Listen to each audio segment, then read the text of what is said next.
Sveiki visiem! Ar vienu roku tā grūti ir turēt un ierakstīt. Gribēju ierakstīt atsauksmi Annijai. Mums bija terapija, brīnišķīga terapija.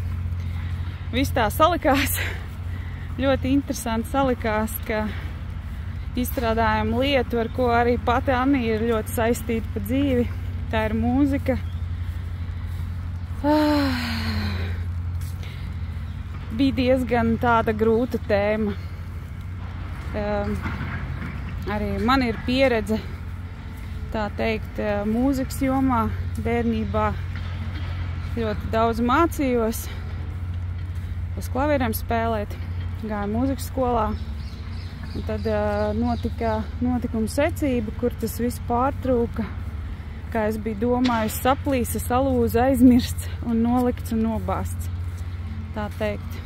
Un pateicoties Annijai, es ieraudzīju, ka tas manī joprojām dzīvo. Interesanti, cik viņa prasmīgi aizveda mani tā, ka tur bija tāds moments tajā notikumā. Viņa man prasīja, kurš tev ir vajadzīgs blakus, kas tev palīdzētu iziet tam cauri un nepaņemot šo pārliecību. Un cik interesanti bija, kad nebija neviena un pati sev es arī nevarēju. Tāpēc, ka es jau pats sev vispār neticu. Un tieši šim es neticēju. Es pārstāju ticēt 7 gados. Es to izskriem pumpurā vienkārši. Un tā bija arī mana vērtība, mana ticība sev. Tādas ļoti dziļas sajūtas.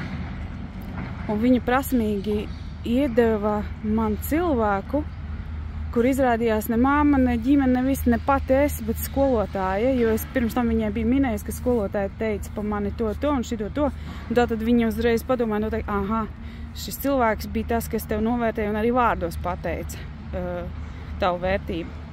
Un jā, un tad ar šo skolotāju izgājām, vēl nebija gana labi, un tad viņa iedomājās to manu sajūtu, lai es iedomājos, kā es jutos, ka es biju vērtīga, un es iedomājos klavieres sev aiz muguras. Un cik interesanti bija tas, ka man aiz mugura bija klavieres, un ar tām klavierēm es izgāju visus notikumus pārliecinoši, bez problēmām, un nepaņēmu šo te savu, kā lai pasaka, iegalvojumus, ko veica mana vecākā māsa, tur, kur pārtrūka tālāk arī viss mana ticība sev, savam talantam. Es pieņemu to, ka es esmu narcisistiskā un iedomīga, un ka man vispār nav talantu, vispār nekā man tur nav. Es pat esmu iedomājusies un izdomājis visu. Un tā, visu to salikām pa plauktiņiem, un pateicoties Annijai, es izstiepu, izvilku to savu sajūtu, kad es biju vērtīga, kad es gāju 2 mūzikas skolās, parastajā skolā. Eksāmenu kārtoju mierīgi, bez kļūdām, ar izcilību, un man tik ļoti patika to darīt, un tas bija mans talants, un man joprojām viņš ir. Un tā kā pateicoties Annijai, es pieņēmu arī tādu lēmumu, tik līdz mums būs sava māja, es nopirkšu savu klavieres. Es, protams, nekad vairs nebūšu, kas to zina, jā, vai ne?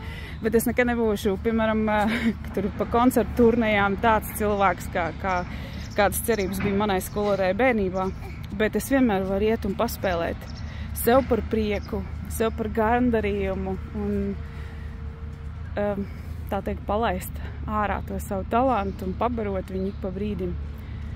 Un paldies tev, Anni! Liels un milzīgs prieks, ka mēs pacēlām un atjaunojām tādu sajūtu, kuru man likās es biju apbedījusi.